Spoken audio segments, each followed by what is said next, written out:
Lynch syndrome is inherited in an autosomal dominant fashion, and therefore if you have the condition, you have a 1 in 2 or 50% chance of passing this on to your children. It is important to consider letting your children know about this, but also informing the wider family. If someone is shown to have the family mutation, they are then diagnosed at being at risk of the conditions associated with Lynch syndrome. If they don't have the family mutation, they still have the same risk of bowel cancer as anyone else in the population. It can be very difficult talking to other members of the family about your diagnosis of Lynch syndrome, and a lot of people find it very hard to tell their children that they're at risk. Genetic services are able to offer you advice and support in how to discuss it with the wider members of the family.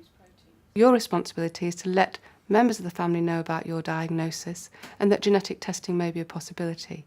It's then up to other members of the family to decide what to do with that information. We offer genetic testing from the age of 18, but it's very common for young adults to leave things until they're around 23 or 24.